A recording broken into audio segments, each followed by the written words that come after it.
At the celebration party for the new CEO's inauguration, I couldn't find my place card. As I wandered around, looking confused, Manager Smith came over with a smirk. "Hey, what are you looking for?" I didn't want to admit it to Smith, but reluctantly I told him I could not find my seat. Then Smith pointed at the foot of a chair at the edge of the wall, used for folding bags. "There's your place card," he said, carelessly thrown beneath it. "Your chair's been repurposed as a luggage spot. No seat for a middle school graduate here." "Oh, that's what it was," I replied.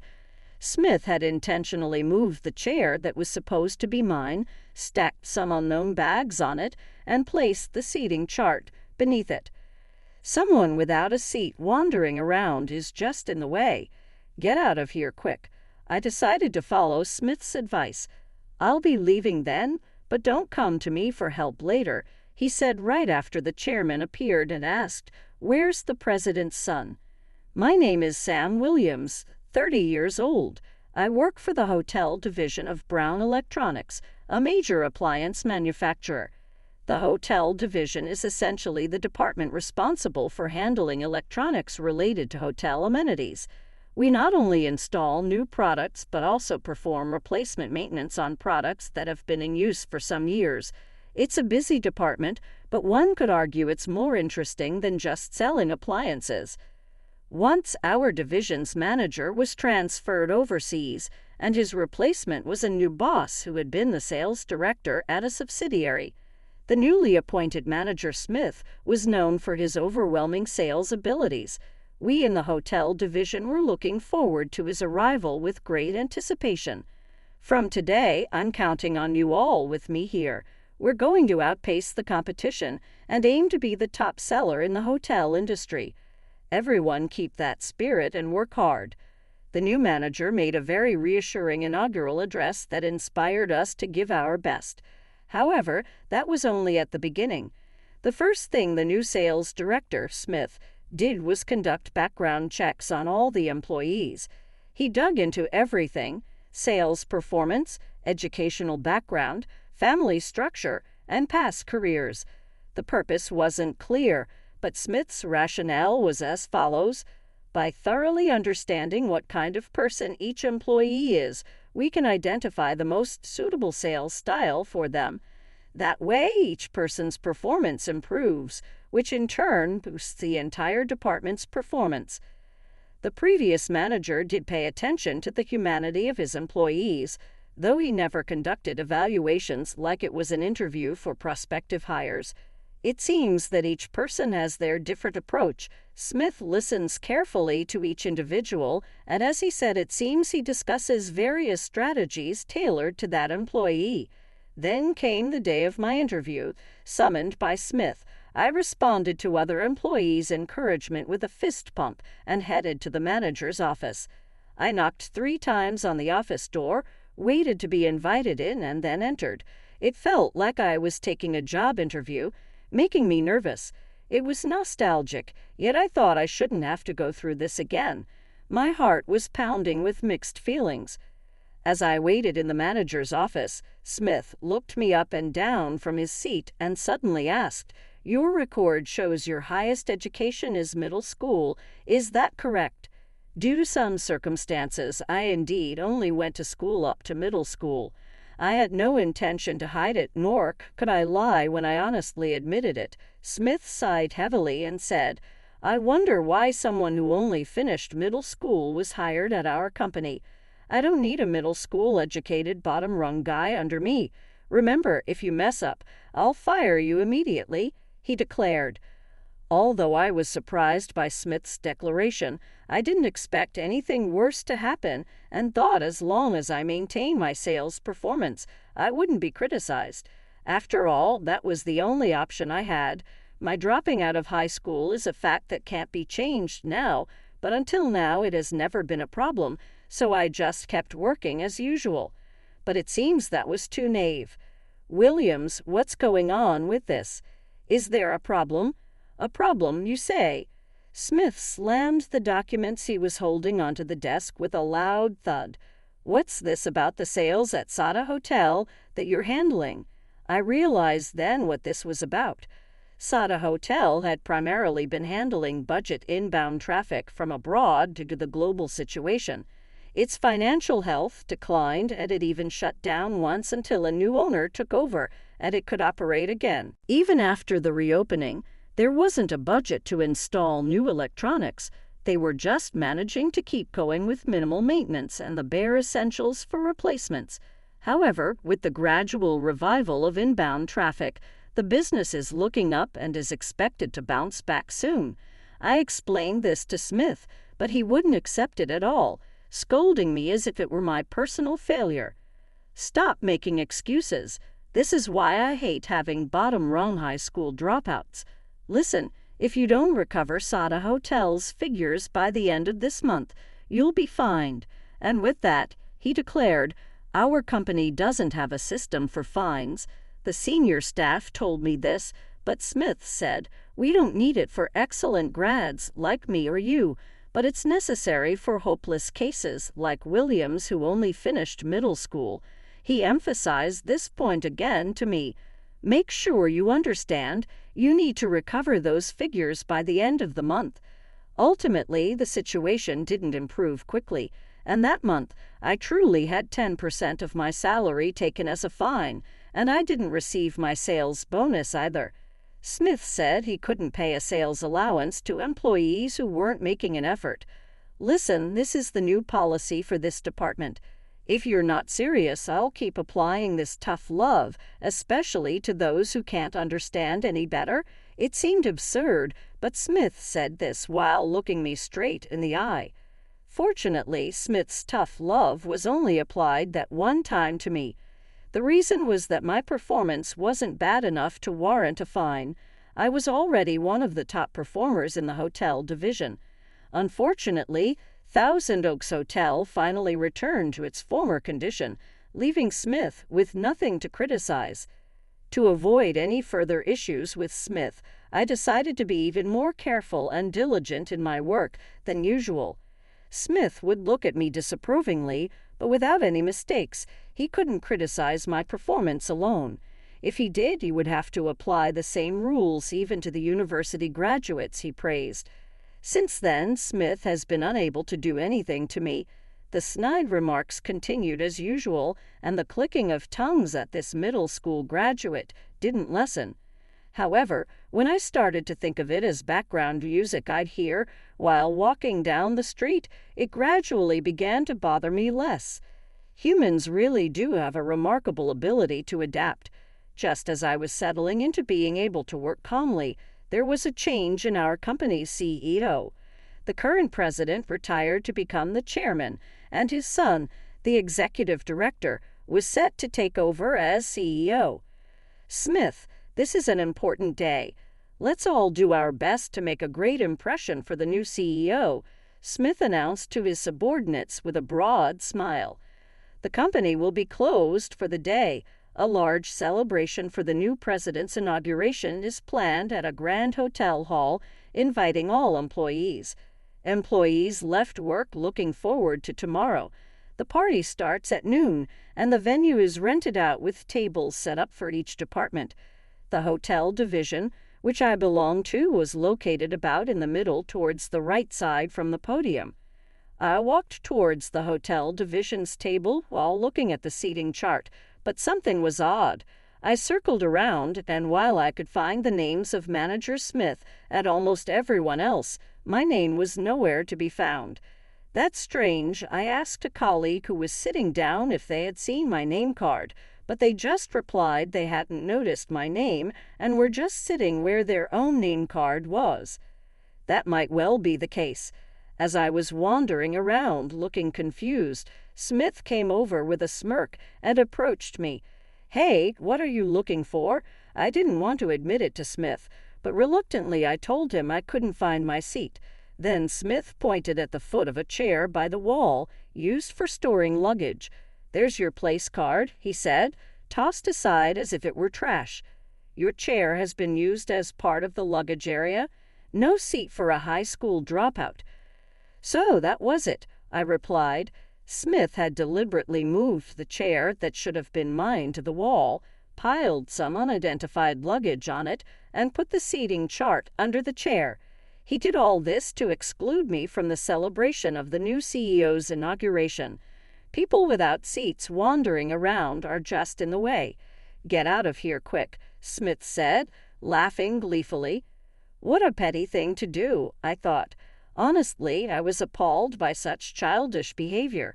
Here, I decided to just do as Smith said. "I'm leaving then, but if you run into trouble later, don't blame me." "What a bottom-rung middle school graduate, like you can make any difference," Smith said.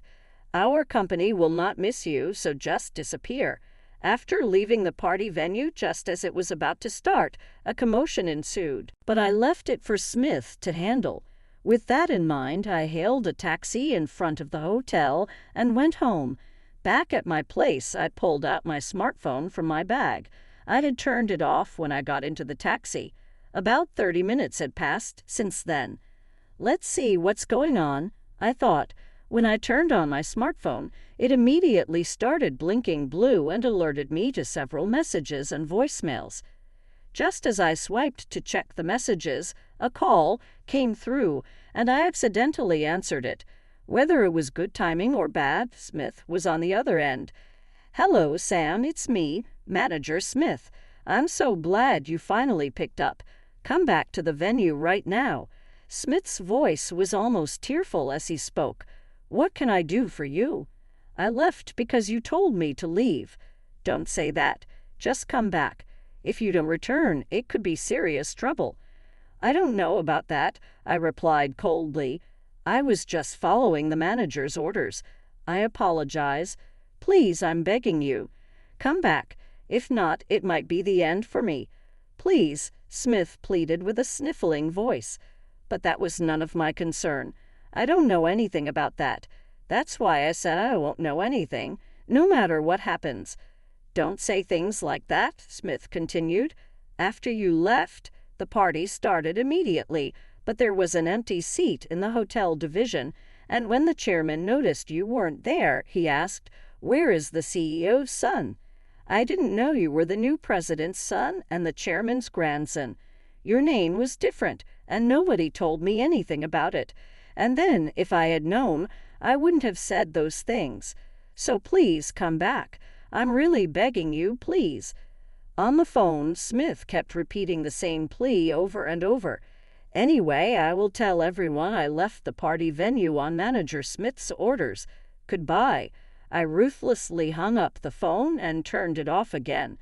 Let's see what happens next. Soon after, a card was sent from the venue, and I ended up going back, not because Smith asked me to, but because not doing so might cast doubt on my character. Upon returning, I was immediately shown to my seat, not at the hotel division, but at a new seat prepared for me on the stage. As I took my seat, the host introduced me. "Let us introduce Mr. Sam Brown, the son of the new CEO. Please give him a warm round of applause." Greeted by resounding applause, I sat next to my father, Jack Brown, today's main figure and the new CEO. Next to my father was my grandfather, now the chairman. The host briefly introduced my background and announced that the hotel division of Brown Electronics was becoming an independent subsidiary, and I was to be appointed as its CEO. A murmur ran through the crowd. Prompted by the host, I moved to the microphone to address the gathering. Bowing to the audience, I said, "My name is Sam Brown."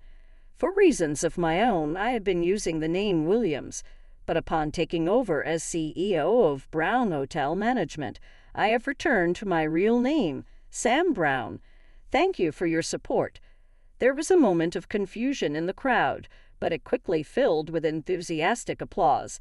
Smith was nowhere to be seen at the venue, but I guess he didn't have the guts to stick around after that. Due to this, 2 seats at the hotel division table became vacant, but since the division will soon be dissolved, I don't see it as a significant issue. In fact, I had been using the name Williams at the company, but my real name is Brown. I share the last name with my father, the new president, and my grandfather, the chairman, because we are family. This is connected to the fact that I was a middle school dropout. I was about to graduate from middle school when I had to be hospitalized for a long term for my illness. I had already passed the entrance exam of the high school, but I had to be hospitalized for over 6 months, leading me to reluctantly decline my high school entrance. The hospital had an in-hospital class for long-term hospitalized children, which included elementary and middle school students, but high school students were not eligible. Thus, I was taught by a tutor remotely, but with treatments and days I could only lie in bed due to pain. I didn't progress as much as I would have liked in my studies. Still, I loved studying and was determined not to let this setback stop me. As a result, I couldn't go to high school, but I passed the college entrance qualification exams and was eligible for university admissions. After I got accepted into a university, unfortunately, my illness relapsed, and I had to give up on attending university. I became despondent, lost all motivation to study in the hospital, and even became reluctant about my treatments. That's when a friend of my mother suggested that maybe my name was bringing bad luck. Although skeptical, my mother was desperate enough to cling to anything that might help. During those times, she consulted a priest from a known shrine who shared an interesting anecdote about names in various parts of the world. Even today, it's a custom to give young children unappealing names to protect them from being taken by evil spirits. For example, names related to dirt or animals, or even crude terms, are used to trick spirits into thinking the child is not desirable. Once the child is old enough to fend for themselves against such evils, they are given their proper name or called by their real name. While this practice has declined in medically advanced countries, there are still regions where child mortality is high, and where I lived used to be one of those places. In such contexts, misleading names were given to protect children from malevolent forces. The priest suggested that if I was feeling so down, why not try using a provisional name? Whether there's anything to the notion of names bringing bad luck, who knows? But after facing illness twice, one starts to feel uncertain about many things.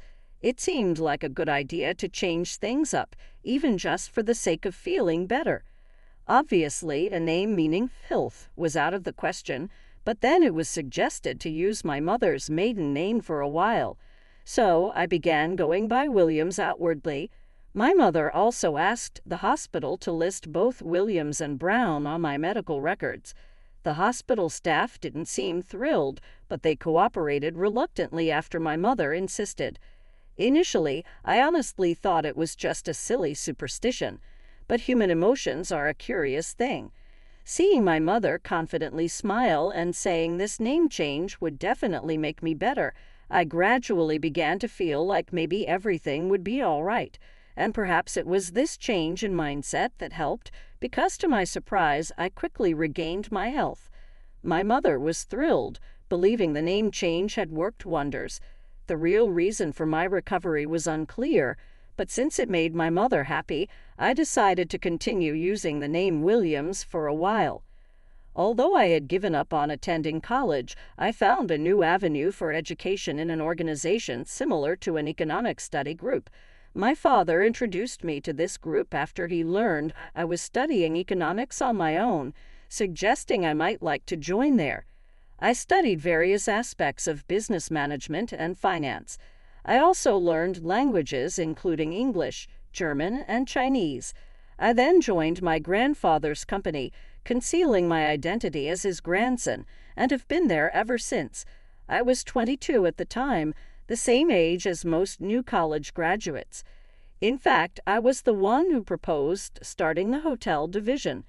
Both my grandfather and father liked the idea and agreed to it, and the new division was created concurrently with my joining the company. My goal was to eventually make this division an independent subsidiary, and through hard work and recognition in various quarters, I finally achieved it. After the party, I decided to inquire about what happened to Smith, just to keep informed. When my grandfather, the chairman, asked his secretary why I wasn't at my seat, Smith confidently replied, at such a grand celebration for the new president's inauguration. It's the perfect opportunity to shape up our department. Brown Electronics doesn't need the dead weight of a middle school graduate. Upon learning that I was the dead weight referred to, my grandfather personally came over to ask again where the president's son was. It was at this point that Smith realized I was that son, and in a panic, he called me. My grandfather's secretary was in the lobby, urging me to come back. Seeing Smith and realizing that I wouldn't make it back in time for the inauguration speech of the new company, they sent a car to pick me up. Smith was sent home with a promise to speak with him in detail later. 2 days after the party, in the presence of my grandfather, father, and myself, 3 generations, Smith was asked to explain why he acted as he did. Smith explained that his father was a middle school graduate who hardly worked, spent his days drinking, and would become violent towards his wife and daughter when angry. Growing up in such a home, Smith developed a hatred for middle school graduates and a desire to exclude them. While it is tragic to hear of such a family environment, it is still no excuse for a leader to demean and attempt to expel someone simply because they are a dropout. My grandfather and father demanded an explanation of Smith's actions, and I honestly disclosed everything. There was no need to cover for him, nor did I intend to. It also came to light that Smith had embezzled money that should have been paid to me as a sales allowance and a part of my salary as a fine. He had pressured accounting staff to create separate pay slips for my salary alone, facilitating this embezzlement. It was a minor amount, but it was outright embezzlement. Just to be sure, before coming to the headquarters, an investigation was conducted at the subsidiary where Smith had previously worked. Fortunately, because there were no middle school graduates among Smith's subordinates, no similar incidents were found. As a result, the threatened accounting employee received a punishment of a 3-month salary reduction and had to submit a letter of reflection, while Smith was demoted and transferred to a regional factory. In that factory, there are many employees who are middle school graduates, the very kind of people Smith despises. The world is full of different people who all work hard and live their lives to the fullest, whether they are high school or college graduates, low-ranking employees, or part-timers. The decision was made in the hope that by working together with a diverse group, Smith would come to understand this. However, it seems he couldn't bear working alongside those he had looked down upon, and he ultimately resigned. I heard Smith's story and could understand that despite his difficult upbringing, he worked hard to graduate from a prestigious university and secured a job at our highly regarded company.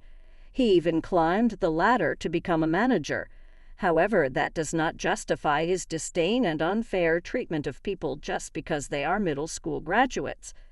This time, the target happened to be me, and it ended this way perhaps because I am the CEO's son. If it had been a regular employee whom Smith had managed to drive out, he might have continued the same practice. If he had developed a taste for embezzlement, the amounts could have increased, potentially causing significant financial damage to the company. Thus, while I can sympathize with Smith's circumstances, I cannot condone his actions. Everyone has their own circumstances they live with. I hope that Smith realizes this in his new environment. After the announcement of the new company at the Brown Electronics CEO inauguration party, the news appeared in the economic sections of both business magazines and general newspapers, including my background as the incoming president. I'd wonder if Smith will come across that information. I officially announced myself as Sam Brown, the president of the newly established company. I had previously told my mother that I would revert to my original name once the hotel division became independent. Still, she was very worried and repeatedly asked if it was truly all right. But I'm no longer a child. I'm a fully grown adult. Even if something bad were to happen, I wouldn't just be silently taken away. I can fight for myself, Mom. Think about it. I'm turning 30 soon. Of course, I've had 2 major illnesses, and who knows if I might get sick again. But isn't that true for everyone? I managed to convince my mother, and she finally agreed. Though I haven't attended school, I learned a lot during the time I couldn't go and built different kinds of connections. I plan to use these assets to solidify the foundation of the hotel division and grow the new company that sprouted from there. Certainly, academic background is important. However, there are many in this world who simply couldn't follow that path. I hope our company can also be a place for those who have gained something through paths other than school.